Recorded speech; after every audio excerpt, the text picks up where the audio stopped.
বিজয় দিবস উপলক্ষে মিরপুরে আয়োজিত হবে প্রীতি ক্রিকেট ম্যাচ। জাতীয় দলে থাকা ক্রিকেটাররা দুই ভাগে বিভক্ত হয়ে অংশগ্রহণ করবেন। টিম অদম্য দলে অধিনায়কের দায়িত্বে থাকবেন ওয়ানডে ফরম্যাটের ক্যাপ্টেন মেহেদী হাসান মিরাজ। টিম অপরাজয়কেও নেতৃত্ব দেবেন টাইগারদের টেস্ট ক্যাপ্টেন নাজমুল হোসেন শান্ত। যা কখনোই হয়নি এবার তাই হতে চলেছে। কোয়াবের আয়োজনে বিসিবির সহযোগিতায় জাতীয় দলের ক্রিকেটারদের নিয়ে প্রীতি ম্যাচ, সেটিও আবার মিরপুরের হোম অফ ক্রিকেটে। বিজয় দিবস উপলক্ষে ক্রিকেটার ওয়েলফেয়ার অ্যাসোসিয়েশনের বিশেষ আয়োজন। সেই ম্যাচে দুদলে ভাগ হয়ে খেলবেন জাতীয় দলের তারকারা। টিম অদম্যে মিরাজের সঙ্গী হাবিবুর সোহান, তানজিদ তামিম, সৌম্য সরকার, তাহিদ হৃদয়, মাহিদুল অঙ্কন, সাইফুদ্দিন হাসান মাহমুদরা।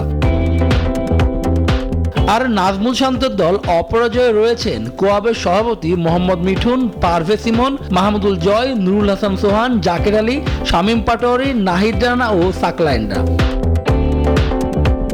এমন আয়োজনে সঙ্গী হতে পেরে খুশি মিরাজ সোহানরা। এখানে সব ন্যাশনাল টিমের প্লেয়াররা খেলবে এবং অনেক এক্স প্লেয়াররাও আসবেন এবং টিমের সাথে থাকবেন। আশা করি এই যে খেলাটা হবে সবাই অনেক এনজয় করবে এবং আমি অবশ্যই দর্শকদেরকে আহ্বান করব এই খেলাটা দেখতে আসার জন্য। কম্পিটিটিভ ম্যাচ খেলি, প্রেশার থাকে অনেক। আমার কাছে মনে হয় যে এই ম্যাচটা অনেক কম্পিটিটিভ হবে, but at the same time অনেকদিন পর হয়তো রিল্যাক্সে ক্রিকেট খেলার অপরচুনিটি পাবে। এবং অবশ্যই ধন্যবাদ জানাতে চাই কোয়াবকে, কারণ আমার কাছে মনে হয় অনেক ভালো একটা উদ্যোগ। এই ম্যাচ থেকে উপার্জিত অর্থ পুরোটাই প্রদান করা হবে দুস্থদের মাঝে। শুভদেবনাথ, নিউজ 24, ঢাকা।